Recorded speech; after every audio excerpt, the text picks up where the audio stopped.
আসসালামু আলাইকুম রহমতুল্লাহি অবরকাতুহু। সম্মানিত দর্শক, গণেশ উল্টানো বলতে আমরা সাধারণত একটি দেশের রাষ্ট্র ক্ষমতার পরিবর্তন, রাষ্ট্র ক্ষমতার যারা বসা থাকেন তাদেরকে উচ্ছেদ করা এবং সেই উচ্ছেদ করার জন্য সেই রাষ্ট্র ক্ষমতার চাইতেও আরও একটি শক্তিশালী রাষ্ট্র ক্ষমতা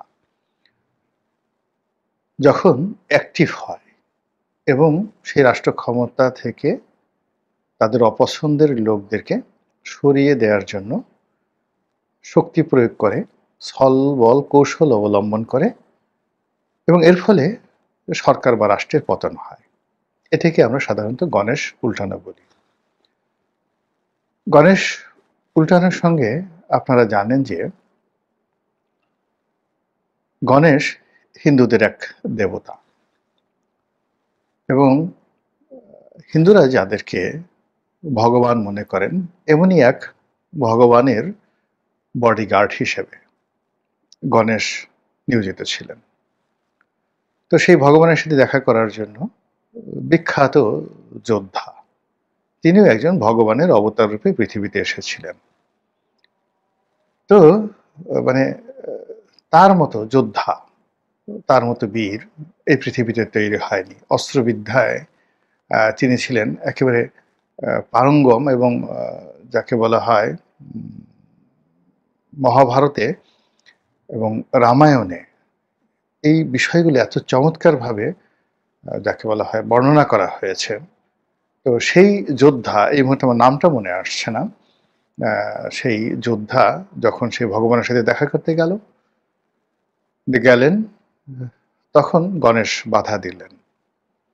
তখন সেই যোদ্ধা তার তলোয়ারের একটা কোপ দিয়ে সেই গণেশের মাথা বিচ্ছিন্ন করে ফেলেন। গণেশও এক দেবতা ছিলেন। এটা নিয়ে বিরাট ইতিহাস। তো যে কোনো কারণে হোক না কেন, গণেশের সততা, গণেশের ন্যায়নিষ্ঠতা এবং পরবর্তীকালে গণেশের এই কর্মকাণ্ডের জন্য দেবতার যে আশীর্বাদ এবং তাকে হাতির মস্তক নিয়ে পৃথিবীতে বেঁচে থাকা, এটাকে ক্ষমতার প্রতীক হিসাবে মনে করা হয় এবং সেই গণেশ উল্টে যাওয়া মানেই ক্ষমতা থেকে বিচ্যুত হওয়া। তো যেটা বলছিলাম যে সারা দুনিয়াতে যখনই যে কোনো সুপার পাওয়ার মহাকালে আবির্ভূত হয়, তো তারা সবসময় চায় যে পার্শ্ববর্তী রাজ্য, দূরবর্তী রাজ্য যার সঙ্গে তার বাণিজ্যিক সম্পর্ক রয়েছে তারা তাদের আনুগত্য প্রকাশ করুক। ধরুন, সিন্ধুর রাজা ছিলেন দাহির, আর হাজ্জাজ ইবনে ইউসুফ ছিলেন ইরাকের গভর্নর, খলিফা আব্দুল মালিকের গভর্নর। কিন্তু যেহেতু হাজ্জাজ বিন ইউসুফ অনেক ক্ষমতাধর ব্যক্তি, তো তিনি হুকুম দিলেন এটি কাজ করার জন্য। সেই কাজটি দাহির যখন করল না, তখন তিনি মোহাম্মদ বিন কাসিমকে পাঠিয়ে দাহিরের গণেশ উল্টে দিলেন।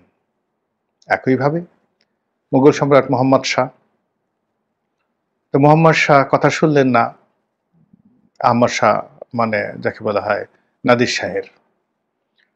তো ফলে নাদির শাহ ভারত আক্রমণ করে মোহাম্মদ শাহকে পরাজিত করলেন, আগ্রা দুর্গ অধিকার করলেন এবং ময়ূর সিংহাসন নিয়ে গেলেন। এই হলো গণেশ উল্টানোর কাহিনী। তো অতীতের সেই যে Genghis Khan, Nadir Shah, Timur Lang, অথবা ধরুন সাইরাস, আলেকজান্ডার, যারা বিশ্বের বিভিন্ন দেশের গণেশ উল্টিয়ে দিয়েছেন, এখন সাম্প্রতিক সময় আমেরিকা সারা দুনিয়াতে গণেশ উল্টানোর জন্যে তারা একেবারে সবচেয়ে শক্তিশালী। গত 100 বছরে এই পৃথিবীতে যত গণেশ উল্টে গেছে তার বেশিরভাগ গণেশ উল্টানো হয়েছে আমেরিকার মাস্টার প্ল্যান অনুযায়ী। আমাদের এই পাক ভারত উপমহাদেশে শ্রীলঙ্কা, ভারত, বাংলাদেশ, পাকিস্তান, নেপাল, এ সকল রাষ্ট্রে যে সাম্প্রতিক সময় গণেশ উল্টে গেছে, ধরে নেওয়া হয় এটা আমেরিকার ডিপ স্টেট পলিসি বা মাস্টার প্ল্যান অনুযায়ী হয়েছে। কিন্তু অবাক করার ব্যাপার হলো যে এই সকল গণেশ উল্টানোর ক্ষেত্রে তারা যতটা সফল হয়, পরবর্তীতে তারা যে গণেশকে প্রতিষ্ঠা করে সেই গণেশকে রক্ষা করার ক্ষেত্রে তারা কখনো সফল হতে পারেনি, কোথাও পারেনি। এর কারণ হলো যে যারা আত্মমর্যাদাবান, পিঠে একটু মেরুদণ্ড আছে, মাথায় ঘিলু আছে, রুচি আছে, সততা আছে, দেশপ্রেম আছে। তারা কখনো মরে গেলেও কোনো বিদেশি গোয়েন্দা সংস্থা বা বিদেশি রাষ্ট্রের দালাল, তাবেদার এগুলো কখনো হয় না। কালোভদ্রে কেউ কেউ হয়, কিন্তু পরবর্তীতে সুযোগ পাওয়ার সঙ্গে সঙ্গে তারা আবার বিদ্রোহী হয়। যেমন ইমরান খান। ইমরান খান যে ক্ষমতায় এসেছিলেন সেটাও আমেরিকা এবং পাকিস্তান সেনাবাহিনীর একটা যৌথ প্রযোজনা ছিল, এবং সেই প্রযোজনার পিছনে রাইটিস্ট গ্রুপ অর্থাৎ ইসলামপন্থীদের একটা বিরাট অবদান ছিল। দেশের ভিতরে যারা ইনফ্লুয়েন্সার ছিলেন তাদের মধ্যে ডিজেল মাওলানা ওরফে ফজলুর রহমান, মাওলানা ফজলুর রহমান, তার সঙ্গে পাকিস্তানের ইমরান খানের বন্ধুত্ব, রাজনৈতিক জোট। আর অন্যদিকে এখন যেমন বাংলাদেশে ইল্লু পিঙ্কু আছে, তো ঠিক তদ্রূপ ওই সময়টিতে পাকিস্তানের এরকম নানা ইল্লু পিঙ্কু ছিলেন যারা ভার্চুয়াল জগতে ডানপন্থা নেতা হিসেবে, আমি নাম বলবো না কাউকে, ডানপন্থা নেতা হিসেবে যথেষ্ট প্রভাবশালী ছিলেন। এরকম কিছু নেতাকে আমেরিকা পাঠিয়ে তাদের মাধ্যমে বড় বড় সমাবেশ করে এরপরে ইমরান খানের পক্ষে যে জনমত তৈরি করেছিলেন, সেই জনমতে ক্ষমতায় এসে ইমরান খান পরবর্তীতে আমেরিকার তাবেদার থাকতে পারেনি। তার উত্থান হয়েছিল হামিদ কারজাই রূপে, আশরাফ ঘানি হিসেবে, কিন্তু তার যে পতনটা হয়েছে খালিদ বিন ওয়ালিদ হিসাবে। তো এক্ষেত্রে তার গণেশ উল্টানোটা আসলে তার জন্য অমর্যাদা করা নয়। কিন্তু পৃথিবীর অনেক দেশ যেরকম হয়, যেমন সাদ্দাম, তারপরে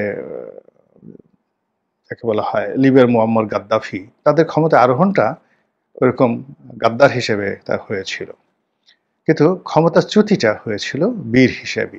আমেরিকার কথা না শোনার কারণে তাদের ওইরকম হয়েছে।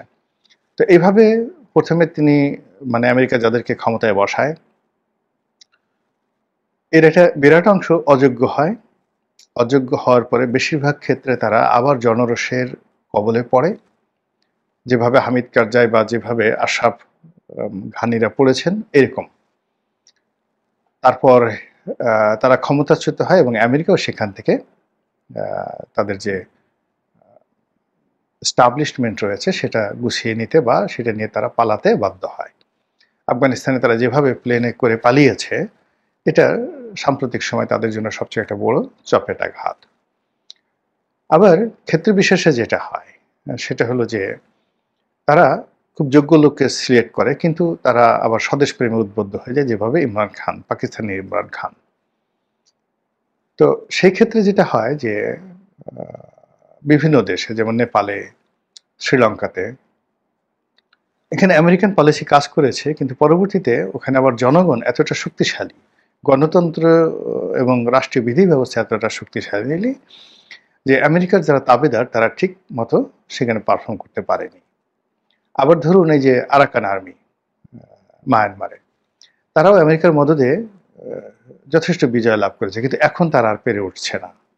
এর কারণ হলো আমেরিকা সেখানে তাদের যে সাপ্লাই অ্যান্ড চেইন সেটা তারা বহাল রাখতে পারছে না। আর অন্যদিকে মায়ানমার যে কেন্দ্রীয় জান্তা, তো সেই জান্তা যারা সরকার তারা চীন থেকে যেভাবে সহযোগিতা পাচ্ছে, ফলে এখন আরাকান আর্মি আবার বিপদে পড়েছে। ফলে আরাকান আর্মির সঙ্গে যাদের বাংলাদেশে যোগাযোগ ছিল, আরাকান আর্মিদেরকে নিয়ে যারা বাংলাদেশের স্বপ্ন দেখতেন, তাদের উপর রীতিমতো গজব নাজিল হয়েছে। আমেরিকার একটা সবচেয়ে বড় চরিত্র সেটা হলো তারা স্থানকাল পাত্রভেদে নেগোসিয়েশন করতে জানে। তারা খুব দ্রুত পালাতে জানে, দ্রুত শত্রুর সাথে বসতে পারে, মিত্র বানাতে পারে, এবং প্রয়োজন হলে আপনার পায়ে ধরতে পারে, আর প্রয়োজন ফুরিয়ে গেলে আপনাকে একটা আছাড় মারতে পারে। তো সেই দিক থেকে বাংলাদেশে যে সকল ডিপ স্টেট পলিসির কথা বলা হচ্ছিল, যে সকল আন্ডারওয়ার্ল্ডের চক্রান্তের কথা বলা হচ্ছিল, যেভাবে স্নাইপার রাইফেলের কথা বলা হচ্ছিল, যেভাবে এফবিআইয়ের এজেন্ট, শত শত এফবিআইয়ের এজেন্টদের কথা বলা হচ্ছিল, সাম্প্রতিক সময় আবার যে সকল বিষয়, মানবিক করিডোর দেওয়া, জাতিসংঘের মানবিক করিডোর দেওয়া, রোহিঙ্গাদের জন্য করিডোর দেওয়া, আরাকান আর্মির জন্য করিডোর দেওয়া, বাংলাদেশে মার্কিন ঘাঁটি নিয়ে যে সকল কথাবার্তা, সেন্ট মার্টিন নিয়ে যে সকল কথাবার্তা, সেই সকল কথাবার্তা সব মুখ থুবড়ে পড়ে গেছে। মুখ থুবড়ে পড়ে গিয়ে এখন আমেরিকা যেটা হচ্ছে, সেটা আমেরিকা তাদের যে পলিসি, সেই পলিসিতে তারা রীতিমতো 180 ডিগ্রি অ্যাঙ্গেলে উল্টে গেছে। তাদের প্রিয়জন, যাদেরকে তারা তৈরি করেছিল এই বাংলায়, আমি কারো নাম বলবো না, আপনারা সবাই জানেন, বোঝেন, তাদের উপর থেকে আশীর্বাদের হাত তুলে নেওয়া হয়েছে। আর এখানে যতটা সম্ভব ক্ষয়ক্ষতি কম হয় আমেরিকার, সেই ক্ষয়ক্ষতি এড়ানোর জন্য তারা বিকল্প অনেক মানুষের সাথে রাজনৈতিক শক্তি, দেশি বিদেশি বন্ধু, পাড়া প্রতিবেশী, তাদের সঙ্গে মোটামুটি দ্বিধার সালাপ আলোচনা করে যাচ্ছে। ফলে মার্কিন সাবেক রাষ্ট্রদূত পিটার ডি হাস কিংবা বর্তমান যিনি ভারপ্রাপ্ত রাষ্ট্রদূত রয়েছেন তো জ্যাকবসন, এদের যে মুভমেন্ট ওয়াশিংটনে, দিল্লিতে, ঢাকাতে, কক্সেস বাজারে, লন্ডনে, এদের এই তৎপরতা দেখলেই আপনি বুঝতে পারবেন যে ক্ষমতা রাজনীতিতে, বর্তমান ক্ষমতা রাজনীতিতে তাদের সিদ্ধান্তগুলো কি। সাম্প্রতিক সময় যেভাবে IMF এর লোন নিয়ে, ঋণের কিস্তি ছাড় নিয়ে যেভাবে টালবাহানা করা হচ্ছে, যেভাবে ভারতের সঙ্গে সম্পর্কটার ক্ষেত্রে একটা বিরাট ব্যারিকেড তৈরি করে রাখা হচ্ছে, যেভাবে বাণিজ্যিক চুক্তিগুলো, চীনের সঙ্গে বাণিজ্যিক চুক্তি, তারপর সেখান থেকে যুদ্ধ বিমান কেনা, এটা নিয়ে একটা জটিলতা তৈরি হয়েছে। একইভাবে মার্কিন যুক্তরাষ্ট্রের বোয়িং বিমান কেনা আমাদের বিমান বহরের জন্য, সেটাও জটিলতা তৈরি করে ফেলেছে। ব্যবসা বাণিজ্য, শিল্প, কলকারখানা, রাজনীতি থেকে শুরু করে সব জায়গাতে সব কিছু মানে যেভাবে পরিকল্পনা করা হয়েছিল, একটা পরিকল্পনা বাস্তবে সফলতার মুখ দেখা তো দূরের কথা, উল্টো বুমেরাং হয়ে পড়েছে। কিংস পার্টি বলেন, সংস্কার বলেন, বিচার কার্য বলেন, ফ্যাসিবাদের বিচার কার্য বলেন, আইন শৃঙ্খলা রক্ষা বলেন, নির্বাচন বলেন, জুলাই সনদ বলেন, গত 14 মাসে এরকম যদি 140টি গুরুত্বপূর্ণ কাজ যা করার জন্য সরকার, বিরোধী দল, তারপরে শেষে বন্ধু রাষ্ট্র আমেরিকা, তারা চেষ্টা করেছে, প্রাণান্ত চেষ্টা করেছে একটা সিঙ্গেল ইনস্ট্যান্স দেখান যে সহজ এবং শান্তিপূর্ণভাবে একটি সিঙ্গেল কাজ করা গেছে। অনেকগুলো প্রকল্প বাস্তবায়নের জন্য ইতিমধ্যে বহু টাকা খরচ করা হয়েছে। চট্টগ্রাম বন্দর ডিপি ওয়ার্ল্ডকে দেওয়ার জন্য যে তোড়জোড় চলছে, যে প্রাথমিক কর্মকাণ্ড এগিয়ে নেওয়া হয়েছে, সেটা আসলে শেষ পর্যন্ত করা যাবে কিনা, কিংবা হঠাৎ করে ঢাকা এয়ারপোর্টের কার্গো ভিলেজে যে আগুনটা হলো, এটা নেপথ্য কারণ। এর বাইরে স্পর্শকাতর জায়গাগুলোতে যা কিছু হচ্ছে, সেটা বিচারাঙ্গন কিংবা ক্যান্টনমেন্ট, কিংবা ধরুন ক্ষমতার কেন্দ্র সচিবালয়, সেখানে যা কিছু হচ্ছে সব কিছুই মানে ক্ষমতার ভিত্তিকে রীতিমতো নাড়িয়ে দিচ্ছে। কিংস পার্টির যারা কর্তা ব্যক্তি, তারা সেই আগে সচিবালয়ে তাদের যে প্রীতি ছিল, এটা এখন বুমেরাং হয়ে গেছে। সম্প্রতি হাসনাত আবদুল্লাহ, তিনি তার একটি বক্তব্য রীতিমতো ভাইরাল হয়েছে। তিনি বলেছেন যে মাইলস্টোন স্কুল অ্যান্ড কলেজে যেভাবে জঙ্গি বিমানটা আছড়ে পড়ে সর্বনাশ করেছে, ঠিক এই জঙ্গি বিমানটার আসলে উচিত ছিল বা দরকার ছিল সচিবালয়ে পড়া। তো বুঝতে পারেন যে তার ক্রোধ সচিবালয়ে গিয়ে কর্মকর্তাদের প্রতি, কর্মচারীদের প্রতি কি পরিমাণ যাকে বলা হয় এটা বেড়ে গেছে।